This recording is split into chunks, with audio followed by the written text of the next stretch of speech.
Juan 7:37. En nuestros tiempos, con la tecnología ahora de poder transportar agua, de tener diques y embalses, acueductos, conductos de agua, pues tal vez no comprendemos qué tan importante han sido los ríos para la civilización.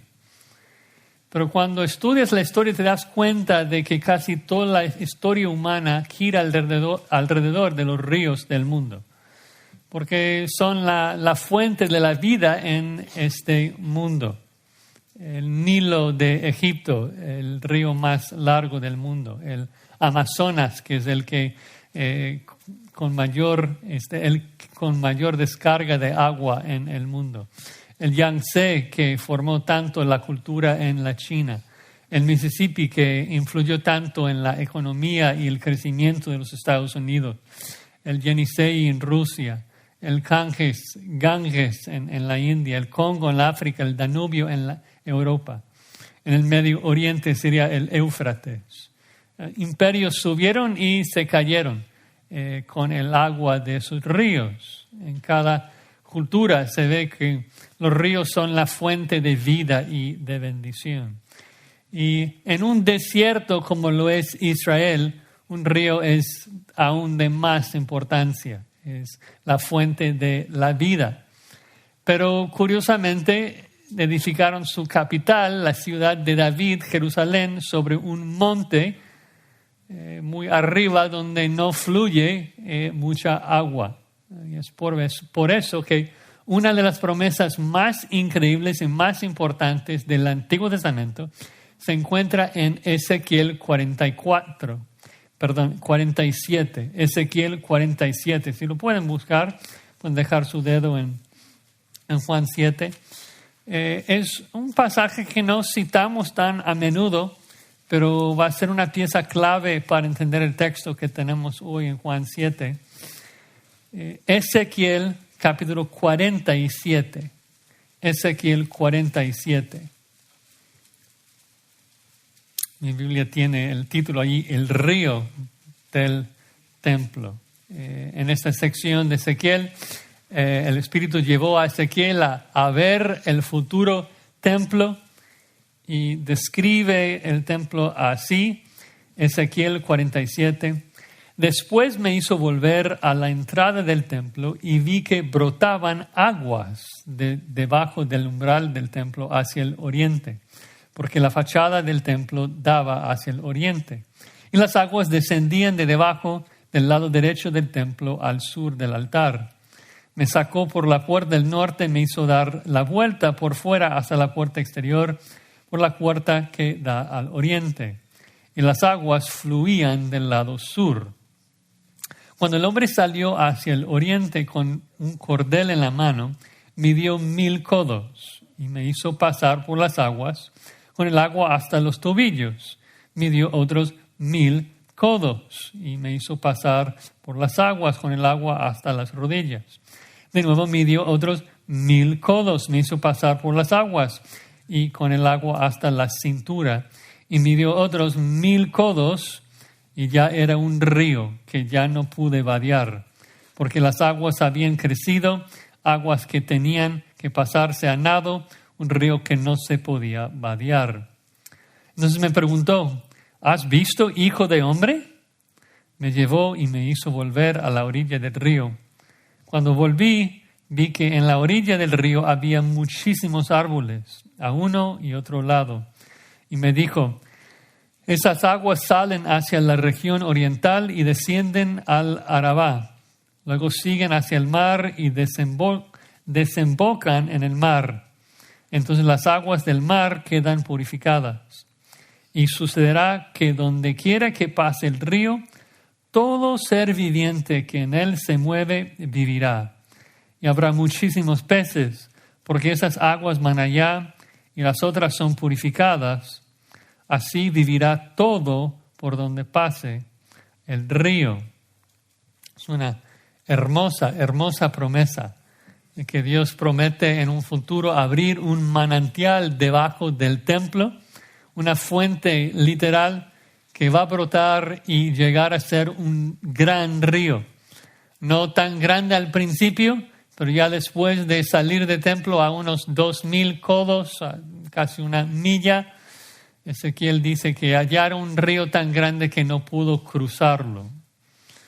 Y en esa visión del futuro, Ezequiel ve que ese río desciende hacia el sur, hacia el Mar Muerto, y hace lo que hoy en día el río Jordán no puede hacer, que lo sana.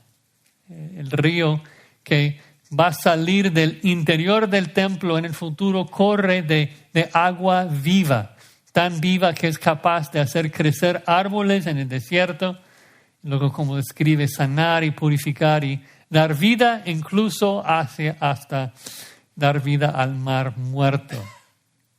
Además dice que todos los que la toman viven, es como los que toman del árbol de la vida. El que toma esa agua vive. Todo el que tenga sed puede venir y ser saciado de esa agua. Y les pido que recuerden esa gran profecía porque vamos a necesitar recordarlo en unos momentos cuando Jesús, el verdadero y último templo de Dios, ofrece proveer ríos de agua para los que creen en Él. Hoy estamos en Juan 7:37 al 43. Juan 7:37 al 43. Al final de la fiesta de tabernáculos, cuando Cristo anuncia: el que tenga sed, venga y beba. Y vamos a dividir esta historia en 4 fases que nos animan a venir a Cristo y beber. 4 fases que nos animan a venir a Cristo y beber. Primero veremos la invitación, luego la justificación, la explicación y la discusión. La invitación, la justificación, la explicación y la discusión. Vamos a leer el texto, hermanos. Juan 7:37.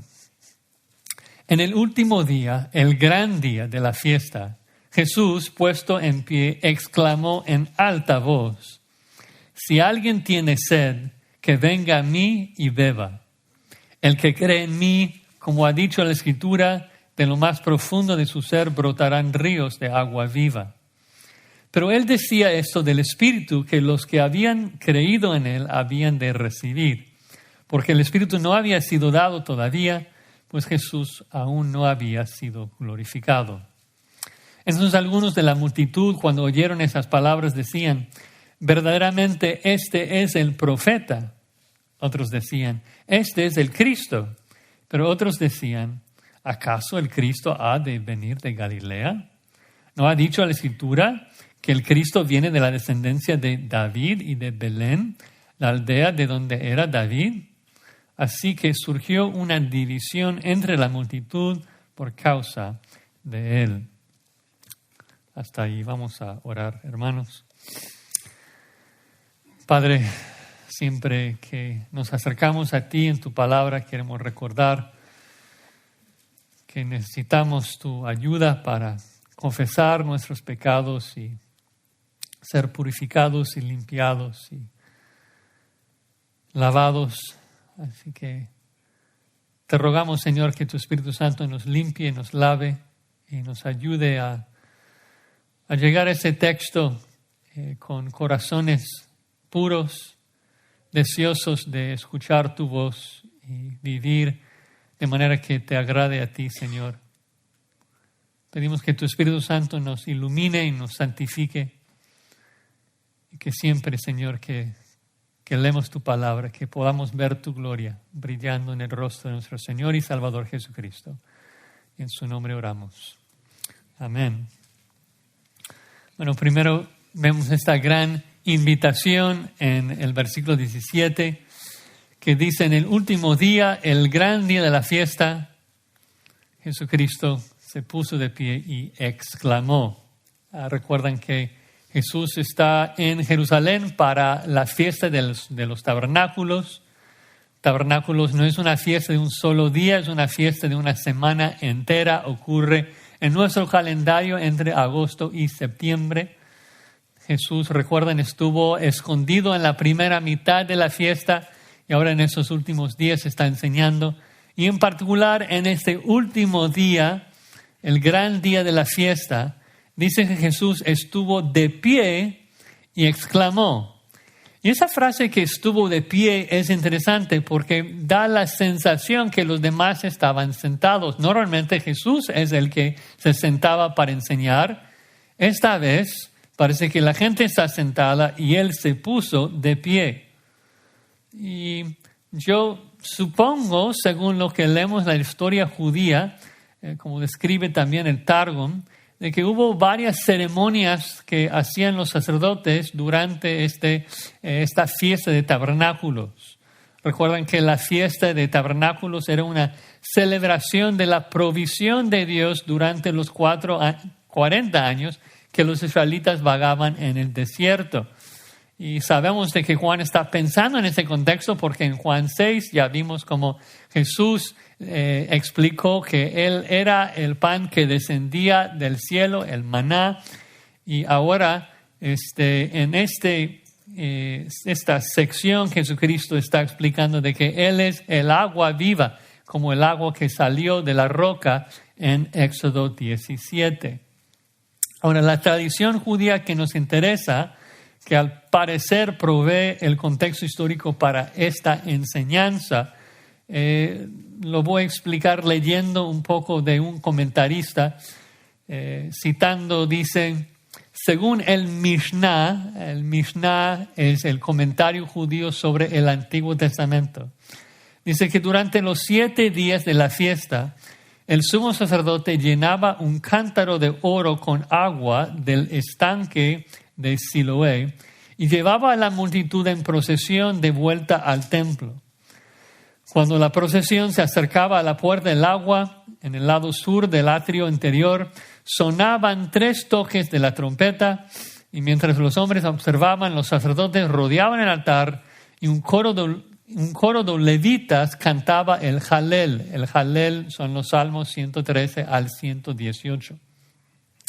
Cuando el coro llegaba al Salmo 118, todos los varones agitaban su ramita que usaban para celebrar los tabernáculos en la mano derecha, mientras que con la mano izquierda levantaban un trozo de cítrico que simbolizaba la cosecha. Y todos gritaban 3 veces, gracias a Yahweh. Luego los sacerdotes, el sumo sacerdote vertía el agua sobre el altar en el momento del sacrificio matutino. Según todos los comentaristas también, la multitud que estaba ahí rodeando el altar cantaba Isaías 12, versículo 3. Isaías 12, versículo 3 dice, con gozo sacarás agua de las fuentes de la salvación. Entonces la multitud está cantando, con gozo sacarás agua de las fuentes de la salvación. El sacerdote está metido en alguna ceremonia, vertiendo agua sobre el altar.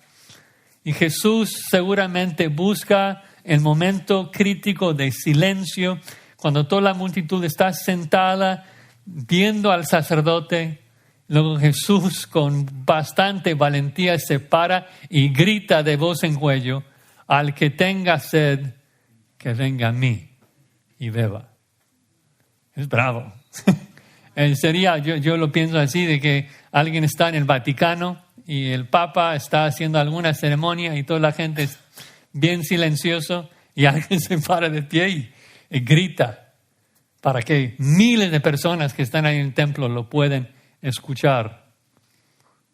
Bravo, porque tanto es el amor de Cristo para los suyos que lo necesitan para su salvación. Cristo extiende esa gran invitación a toda la humanidad, a todos, de que puedan venir a Él y encontrar su satisfacción, una satisfacción espiritual. Dios ha puesto en el hombre un deseo que no puede ser satisfecho por los placeres pasajeros de este mundo. Y nos invita a venir a Él y ser saciados. La invitación está en línea con varias otras invitaciones que vemos en la Biblia, Vemos, por ejemplo, de que el Padre invita al ser humano en Isaías 55, todos los sedientes vengan a las aguas. Vemos Apocalipsis 22, 17, que el Espíritu Santo dice, el que tiene sed, venga. El que desee, que tome gratuitamente del agua de la vida. Aquí en Juan 7 vemos al Hijo de Dios, Jesucristo, invitando. Toda la Trinidad invita, ven a la salvación, ven para satisfacer tu alma. Además, varios han observado que los tres verbos que Cristo describe aquí corresponden a lo que tradicionalmente se han visto como los tres pasos de la fe en la salvación. Es decir, que describen a una fe verdadera, una fe genuina.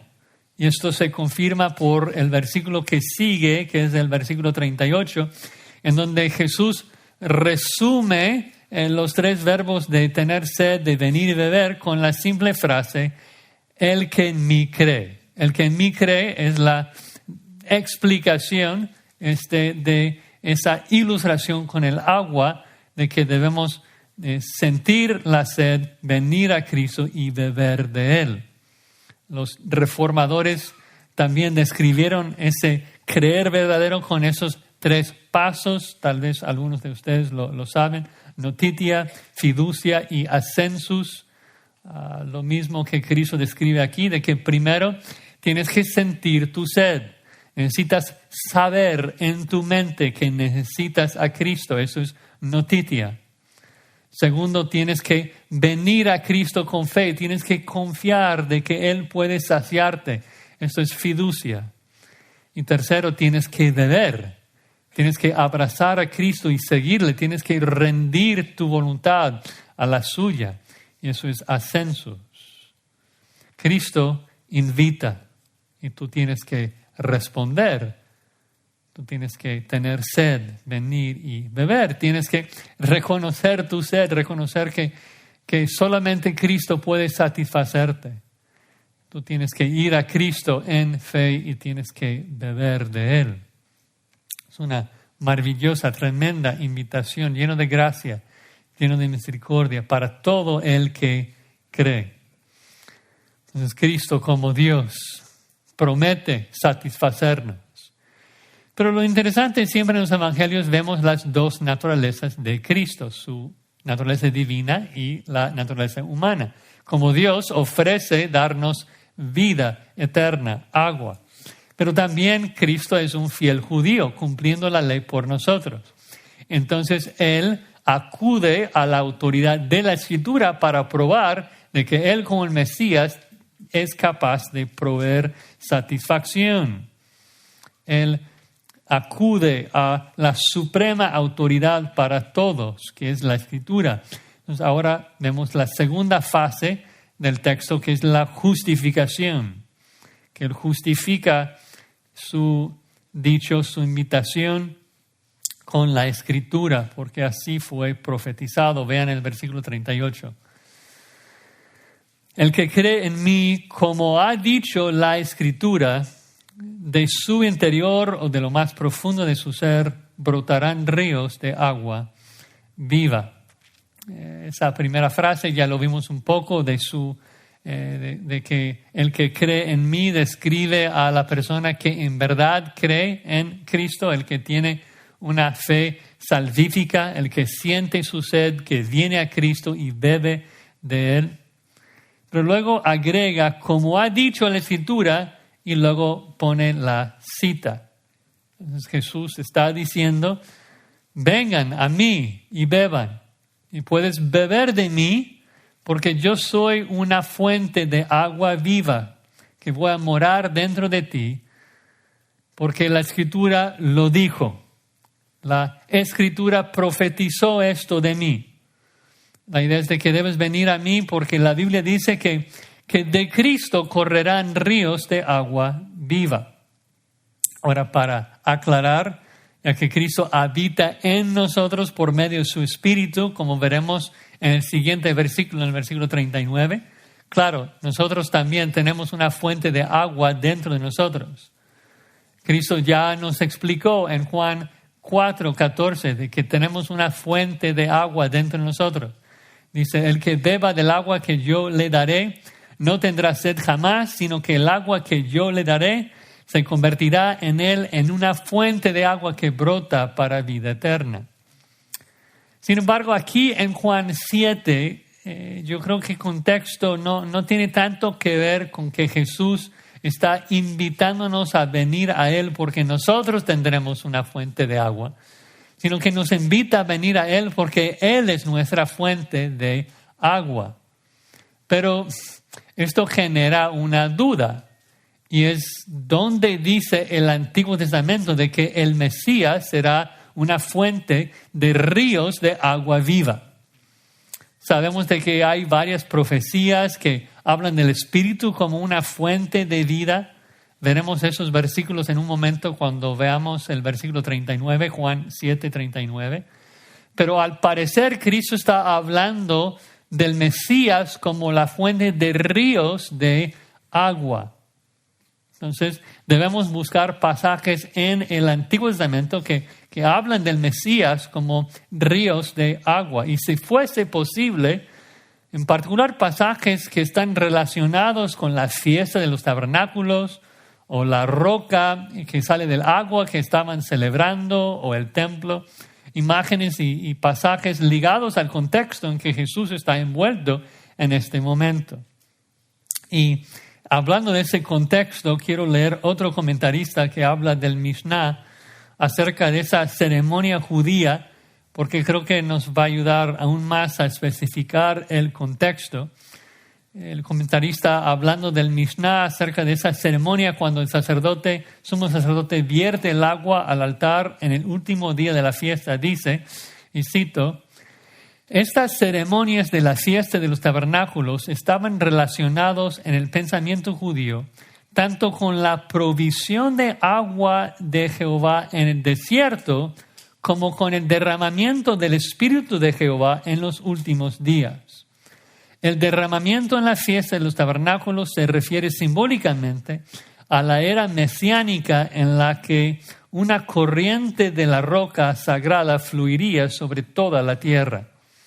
Entonces los judíos mismos comprendieron esa conexión entre la roca que fluía de agua en el desierto y el río que iba a fluir del templo en el futuro que fue profetizado por los profetas.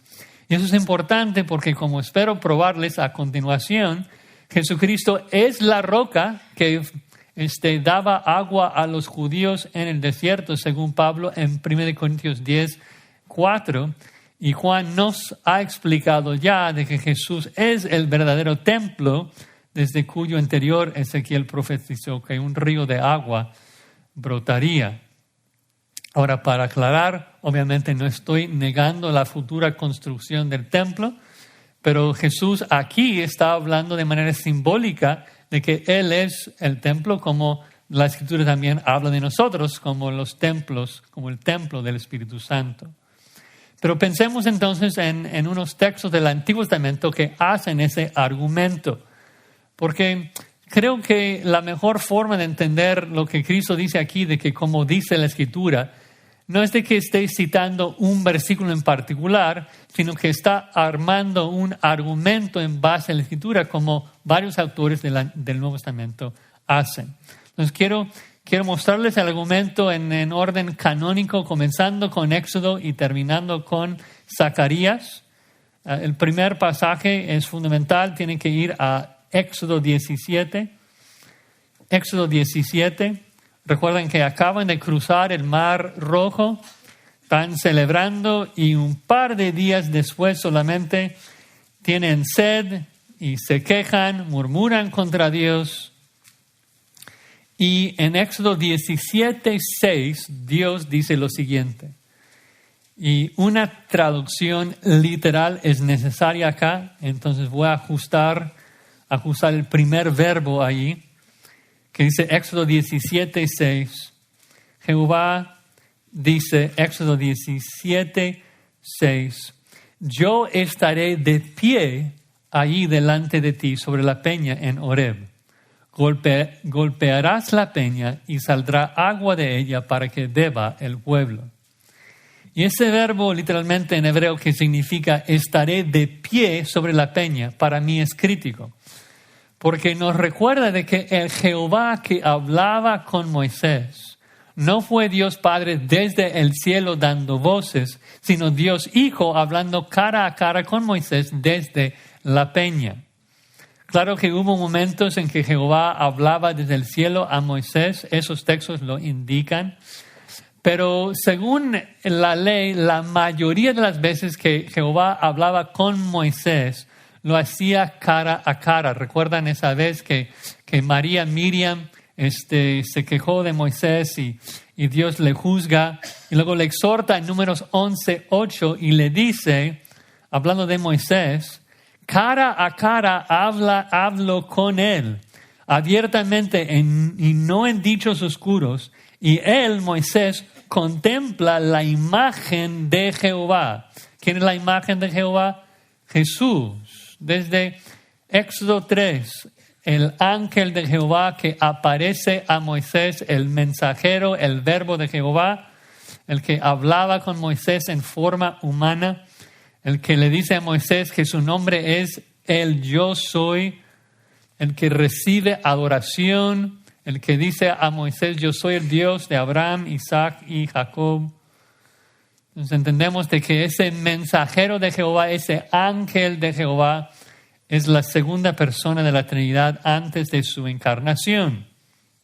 Y Dios explica que era ese mensajero, ese ángel, que sacaba a los israelitas de Egipto y que les estaba ayudando y guiando a la tierra prometida. De hecho, si avanzamos un poco en Éxodo 23, Dios explica la función de ese ángel en Éxodo 23:20. Yo enviaré un ángel, un mensajero delante de ti, para que te guarde en el camino y te traiga al lugar que yo he preparado. Sé prudente delante de él y obedece su voz.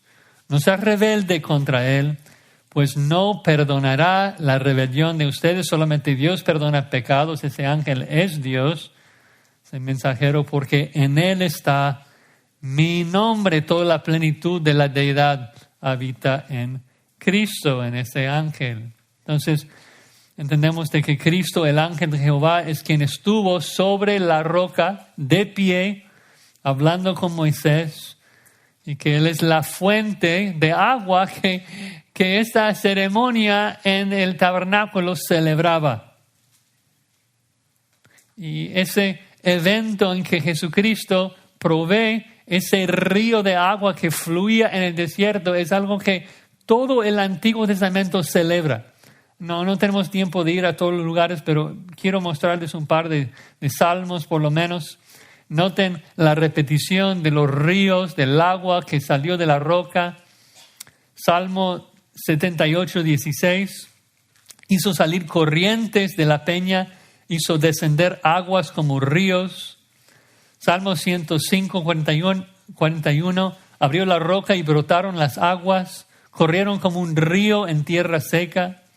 Salmo 114:8. Convirtió la roca en estanque de agua y en fuente de aguas el pedernal. Isaías también habla de la roca. Isaías 48:21. Hizo que brotara agua de la roca para ellos, partió la peña y las aguas corrieron. Pero lo interesante es de que, la narrativa lo tenemos en Éxodo, los salmistas lo celebran, pero los profetas hacen algo diferente. Y es de que no solamente se quedan en el pasado pensando en la provisión de Dios, sino que ven hacia el futuro para una futura provisión y profetizan de que Dios va a dar una agua mejor. Escuchen a Isaías 58 que habla de los últimos tiempos. Isaías 58:11. El Señor Jehová te guiará continuamente, saciará tu deseo en los lugares áridos y dará vigor a tus huesos. Serás como huerto regado y como manantial cuyas aguas nunca faltan. Luego tenemos toda esa sección en Ezequiel 47 que ya leímos. en donde Dios promete a Ezequiel de que él va a hacer nacer un río desde abajo del templo que va a regar a Israel. Un río que corre desde el interior de ese futuro templo. Otros profetas hablan de lo mismo. Joel 3. En Joel 3:18 dice que sucederá que en aquel día los montes destilarán vino dulce, las colinas fluirán leche, por todos los arroyos de Judá correrán las aguas, brotará un manantial de la casa de Jehová y regará el valle de Sittim. Zacarías 13, en aquel día habrá una fuente abierta para la casa de David y para los habitantes, ¿dónde? En Jerusalén. No hay ninguna fuente en Jerusalén así en nuestros tiempos. Zacarías 14:8. En aquel día brotarán aguas vivas en Jerusalén. Entonces, aunque creemos de que habrá ese futuro tiempo, ese futuro templo y un manantial literal, como los profetas dicen, también sabemos de que al final de cuentas todos esos templos últimamente apuntan y simbolizan ¿a quién? A Jesús, el verdadero templo de Dios, en quien mora toda la plenitud de Dios. Y lo sabemos porque en la Nueva Jerusalén no habrá templo. ¿Por qué no? Porque Jesús mismo estará con nosotros. En Apocalipsis 21-22, hablando de la santa ciudad de Jerusalén, Juan dice, y no vi en ella templo, porque el Señor Dios Todopoderoso y el Cordero es su templo. Entonces, cuando estudiamos el Antiguo Testamento de principio a fin, desde la roca de Éxodo 17 hasta el templo en Zacarías, el Hijo de Dios es una fuente de ríos de agua viva. Es la verdadera roca y es el verdadero templo. Entonces Jesús grita, no vayan ahí al estanque de Siloé. No vengan acá a este altar para satisfacer tu sed. No serás saciado con esta agua. Como dijo a la mujer samaritana, cualquiera que tome de esta agua volverá a tener sed. El que tenga sed, venga a mí y beba. Y yo te daré un río de agua viva que brota dentro de ti, que nunca para. Cristo dice, todos esos pasajes hablaron de mí, apuntaron a mí como la única fuente de agua que satisface el alma. Ahora queda una parte por explicar todavía, y es cómo es de que Jesús va a saciar y satisfacer, cómo va a implantar, por decirlo así, esa fuente dentro de nosotros. Y es lo que Juan explica en el 39, Juan 7:39, la explicación, la tercera fase. Pero él decía esto del Espíritu que los que habían creído en él habían de recibir. Entonces, Jesús es una fuente de agua viva, pero el agua que procede de Jesús simboliza el Espíritu que procede de Jesús y mora como una fuente dentro del creyente. ¿No? Jesús es la fuente y Jesús pone una fuente dentro de nosotros. Y eso concuerda con lo que conocemos de la salvación, lo que Jesús nos explica en Juan 14:26, que habla de que el Espíritu procede de Dios, por implicación procede del Padre y del Hijo. Entonces la manera en que Jesús satisface al creyente es por medio del Espíritu que procede de Jesús y viene a morar en nosotros. Y eso también es una verdad que el Antiguo Testamento señala en algunos pasajes. Los tres principales no solamente hablan del agua, sino también lo unen con el Espíritu. Entonces tenemos los dos conceptos otra vez en yuxtaposición, el agua y el Espíritu. Recuerden que vimos esos pasajes cuando estuvimos en Juan 3 y Jesús dijo a Nicodemo, tienes que nacer del agua y del Espíritu. La primera profecía se encuentra en Isaías 44:3, y hay más, pero esos son los tres principales. Isaías 44:3 dice: derramaré agua sobre la tierra sedienta y torrentes sobre la tierra seca. Derramaré mi espíritu sobre tu posteridad y mi bendición sobre tus descendientes. Luego el más famoso, Ezequiel 36:25, hablando nuevamente del nuevo pacto. Esparciré sobre vosotros agua limpia. Seréis limpiados de vuestras inmundicias, de todas vuestras inmundicias. Y de todos vuestros ídolos os limpiaré. Y luego os daré corazón nuevo y pondré espíritu nuevo dentro de vosotros. Agua y espíritu. Y finalmente en Joel 2:3 vemos lo mismo. Joel 2, derramaré mi espíritu sobre toda carne. Joel 3:18, brotará un manantial desde la casa de Jehová. Entonces, Cristo promete darnos de su espíritu, el agua viva. El espíritu va a ser una fuente que brota en nosotros. Y ahí es donde no solo Jesús es una fuente de agua para nosotros, porque Él obviamente es el perfecto templo de Dios. Ahora nosotros también, siendo templos del Espíritu Santo, llegamos a tener la misma fuente de plenitud en nosotros. Una fuente constante de agua que satisface, que nos bendice, que nos sacia. Es una tremenda bendición la promesa del Espíritu Santo. Ahora, me pregunto, ¿cómo es de que el Espíritu Santo nos bendice? ¿Cómo es de que nos sacia y nos satisface? Y creo que la respuesta bíblica es de que nos transforma a la imagen de Jesucristo. Eso es la forma en que Él nos sacia. El pecado nos hace infeliz. El pecado destruye nuestras vidas. Pero el Espíritu Santo nos transforma poco a poco más hacia la imagen de Jesucristo. No solamente haciéndonos más justos y más misericordiosos y más pacientes, sino amando a esos atributos. Ahora, no solamente somos más justos, sino que disfrutamos más de la justicia. Eso es lo que describe 2 Corintios 3:18 en cuanto al proceso de santificación, de que poco a poco, gloria en gloria, el Espíritu Santo nos está transformando hacia la imagen de Jesucristo. Cristo es la persona más gozosa del universo. Mientras más seamos como Él, más gozosos, más satisfechos seremos. Porque Él ama perfectamente. Él es amor. Él es lleno de gozo.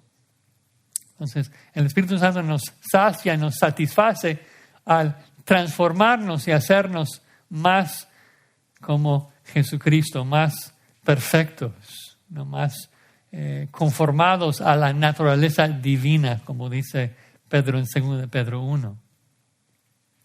Pero luego Juan agrega una nota histórica y dice, porque el Espíritu no había sido dado todavía, pues Jesús aún no había sido glorificado. Un poco de explicación allí dentro del plan de redención, como Cristo explica en su discurso en el aposento alto en Juan 14 al 16. Ya lo vimos hace no sé cuántos meses, muchos, de que Él primero tenía que morir en la cruz y ser resucitado antes de que pudiera enviar el Espíritu Santo para morar dentro del creyente. Evidentemente, el Espíritu no podría habitar dentro del creyente hasta después de nuestra justificación, hasta después del perdón de nuestros pecados. Esto genera una duda teológica en la mente de algunos de cómo es de que entonces los creyentes del Antiguo Testamento pudieron ser salvos, cómo es de que pudieron creer sin esa ayuda del Espíritu. Ahí es donde creo que Juan 14:17 nos ayuda, que Jesucristo está hablando con sus 11 verdaderos discípulos y dice del Espíritu que ustedes lo conocen porque mora con ustedes, pero estará en ustedes. Evidentemente, el Espíritu Santo sí, trabajaba con los santos en el Antiguo Testamento, los regeneraba, los ayudaba. Pero lo que hace dentro del creyente en el Nuevo Pacto es mayor, nos da dones y capacidades que los santos del Antiguo Testamento no tenían. Y la verdad es que aún eso, cuando lo comparamos, lo que vimos hoy con el cumplimiento final de las promesas del Nuevo Pacto, o sea, lo que hoy experimentamos es mínimo en comparación a cómo será la santificación al final de los tiempos, cómo será nuestra satisfacción en Cristo. Hoy en día estamos todavía esclavizados dentro de esos cuerpos de muerte, infectados por el pecado, pero en el futuro le veremos tal como Él es, así que seremos semejantes a Él, seremos totalmente santificados y por lo tanto totalmente satisfechos, totalmente saciados. Esa es la invitación de Cristo, ¿no? Que toda la humanidad venga a Él y beba, que encuentre su satisfacción en Él. Y es un buen momento para reflexionar, lo haremos también en la conclusión, pero pensar en si realmente estamos buscando a Cristo como nuestra única satisfacción o si estamos buscando los placeres pasajeros de este mundo que siempre nos decepcionan. Tenemos que pedir que Dios nos perdone por buscar satisfacción en este mundo y no encontrarlo en Cristo, quien es la única fuente de vida eterna, de gozo eterno. La verdadera felicidad solamente se encuentra en Cristo. Y creo que una de las maneras en que Juan nos ayuda a reflexionar en cómo nosotros vamos a responder a esta gran invitación de Cristo es describirnos la reacción de la gente que escuchó esa invitación por primera vez. Entonces, la cuarta fase vamos a ver la discusión, las diferentes reacciones, las diferentes respuestas a su invitación. Dice en el verso 40, entonces algunos de la multitud cuando oyeron esas palabras decían, verdaderamente este es el profeta. Recuerdan que ese título, el profeta, es un término mesiánico, un futuro profeta del que habla Dios en Deuteronomio 18:18. Ahí Dios estaba hablando con Moisés y le dice a Moisés, un profeta como tú levantaré de en medio de tus hermanos, pondré mis palabras en su boca y él les hablará todo lo que yo le mande. Y sucederá que a cualquiera que no oiga mis palabras que él ha de hablar en mi nombre, yo mismo le pediré cuenta. Entonces los judíos comprendieron correctamente de que esto no era un profeta común y corriente, que era un profeta escatológico relacionado al Mesías. Recuerdan en Juan 1, cuando los fariseos y saduceos están indagando quién era Juan el Bautista, de que le preguntaron si él era el profeta, él dijo que no. Ahora, la pregunta para mí en esa pregunta o esa afirmación de que él es verdaderamente el profeta es si Juan el apóstol quiere decirnos que esos entonces son verdaderos creyentes en Jesús, que eran salvos de verdad porque creyeron de que Jesús era el profeta. Y la verdad es que yo lo dudo mucho, porque en esta parte de la narrativa Juan nos está mostrando la inconstancia de la gente, cómo vacilaba la gente, cómo malinterpretaba a Jesús. Un día dice una cosa, el otro día otra. Un día quieren matarlo, otro día quieren entronizarlo. Y también me baso en que en este momento la teología judía del primer siglo estaba muy errónea en cuanto a quién era el Mesías y quién era ese profeta. Si estuviéramos allí con esos judíos y les hubiéramos preguntado, ok, dices que es el profeta, pero según tú, ¿quién es el profeta? Descríbeme ese profeta de Deuteronomio 18. Pues su definición del profeta hubiera sido tan erróneo como su definición del Mesías, que es otra cosa que decían, noten en el versículo 41. Unos decían es el profeta, otros también decían este es el Cristo. Pero nuevamente la pregunta es, ¿qué es lo que entendieron de esos títulos cuando decían que Jesús era el profeta o el Mesías? ¿Ustedes creen que ellos comprendieron de que el profeta no era solamente uno que iba a hablarles de la palabra de Dios, sino que era la palabra de Dios? ¿Dios hecho carne? No. Cuando decían Jesús es el Mesías, ¿comprendieron de que el Mesías iba a salvarlos de sus pecados? Muriendo en la cruz como profetiza Isaías 53 y Daniel 9 y el Salmo 16. No, solamente buscaban un rey militar. En términos de las tres acciones que Jesucristo pide, el que tenga sed, que venga a mí y beba, ni siquiera cumplían con la primera acción. Ni siquiera reconocían su sed espiritual. No tenían sed de justicia, no reconocieron su pecado, ni siquiera entendían por qué necesitaban un Mesías. Pensaban que necesitaban un líder, un rey, un conquistador para derribar los enemigos de Dios. Y ellos mismos eran los enemigos de Dios. Entonces, algunos dicen es el profeta, otros el Mesías, pero con definiciones muy equivocadas. Y aún en esto, la multitud vacilaba. Noten, sigue el versículo 41.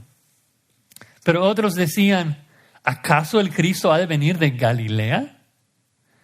Y esa es una afirmación interesante porque correctamente comprendieron de que el Mesías no debía nacer en Galilea. Su error es de que daban por sentado que Jesús había nacido en Galilea, de donde eran José y María, sus padres. Pero como les he dicho en el pasado, hay tantas acusaciones aquí acerca del origen de Jesucristo y nadie hizo el trabajo de investigar el lugar verdadero del nacimiento de Cristo, que debía ser registrado en el templo desde el 8º día en que Cristo nació. No sabemos si los saduceos escondieron la información o simplemente no lo buscaron o si por algún error no se registró. Pero como siempre, o sea, el énfasis aquí en esa sección es de que esa gente no les importa, nadie les iba a convencer, ¿no? Unos ven la evidencia de sus obras y dicen, que tiene que ser el Mesías. Otros no están convencidos y esta vez, o sea, cada vez levantan pretextos diferentes. Esta vez, su pretexto es de que supuestamente saben de que Jesús no nació en Belén y el Mesías tiene que nacer en Belén. Noten el versículo 42. ¿No ha dicho la Escritura que el Cristo viene de la descendencia de David, de Belén, la aldea de donde era David? Y recuerdo, esto es cierto, Miqueas 5:2 dice, pero tú, Belén Efrata, aunque eres pequeña entre las familias de Judá, de ti me saldrá el que ha de ser gobernante o rey en Israel. Tenía que ser. Dios había prometido a David de que su hijo iba a sentarse sobre el trono y reinar eternamente, de que uno de sus hijos iba a ser el Mesías y que iba a nacer, según Miqueas 5, en el lugar de nacimiento de David, en Belén. Entonces, en base a esto, no creen en Jesús. Interesante porque, como veremos en el pasaje que sigue, fue también la razón que los sacerdotes y los fariseos negaron a Jesús, diciendo, es de que ningún profeta sale de Galilea, pero demuestran su ignorancia porque la luz que provee luz para todo el mundo, según Isaías 9, sale de Galilea. Jesús nace en Belén, pero su luz brilla desde Galilea, aún en el Antiguo Testamento. Pero el punto de Juan es simplemente de que todos tienen su opinión, todos están equivocadas. Versículo 43, el resumen. Así que surgió una división entre la multitud por causa de él. Unos creen que es el Mesías, pero no entienden qué significa Mesías. Otros creen que es un engañador. No hay ningún acuerdo entre la gente. Todos tienen opiniones diferentes. Y como mencioné, creo que es una manera literaria, muy sabia de parte de Juan, de invitarnos a considerar nuestra respuesta a esta invitación. ¿Qué opinas tú de este Jesús? Ya sabemos qué opina la gente, pero ¿qué opinas tú de su invitación? El que tenga sed, venga a mí y beba. Nuestro problema siempre es de que no sabemos qué tan árido, qué tan desierto es nuestro corazón, que en verdad estamos muertos en nuestros delitos y pecados y no podemos sentir nuestra sed. No sabemos lo que es la verdadera felicidad. El hombre natural nunca la ha experimentado. Realmente no hemos comprobado la verdadera satisfacción. Es porque siempre estamos buscando felicidad en el mundo. Dios dice en el pasaje famoso de Jeremías 2:13, 2 males ha hecho mi pueblo, me han abandonado a mí, fuente de aguas vivas, y han cavado para sí cisternas rotas que no retienen agua. Buscamos placeres pasajeros en este mundo que no nos sacia, y Cristo nos invita. Ven y bebe. Puedo hacer brotar dentro de ti un río que va a regar tu corazón desierto. Y obvio, si nunca has acudido a Cristo en salvación, hoy debes abandonar tu pecado y tus esfuerzos de ganar el favor de Dios y correr hacia Cristo, pedir que te salve, que te perdone, que te limpie.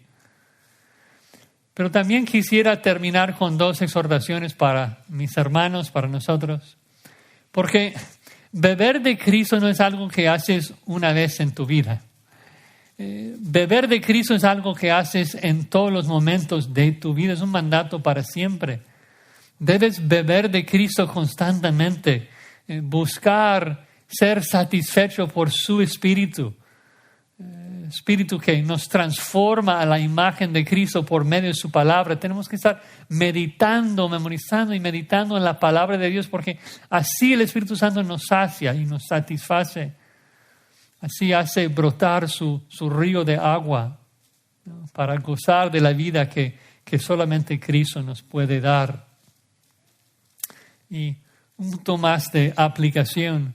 Ahora que la fuente de agua, el Espíritu Santo, mora en nosotros, ahora que nosotros también hemos llegado a ser el templo del Dios viviente, como Pablo dice en 1 Corintios 3:16. Si eso es cierto, entonces nosotros también debemos regar el mundo con nuestra agua, con la vida de Cristo.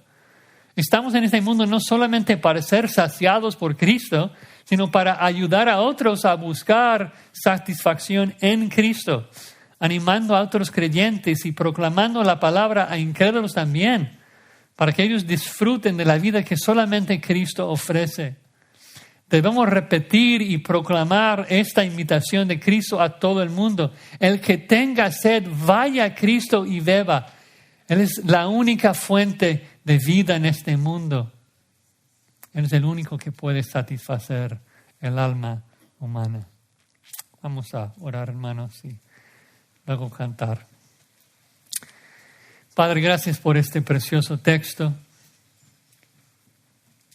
Gracias por la morada del Espíritu Santo que nos ha dado una prueba, una garantía parcial, un gozo parcial que nos recuerda que la recompensa completa viene, que la satisfacción plena viene, que el día que veremos a Cristo cara a cara viene, cuando seremos semejantes a Él y gozaremos de la eternidad con Él. Ayúdanos a andar en Él y beber de Él todos los días de nuestra vida, para su gloria. Amén.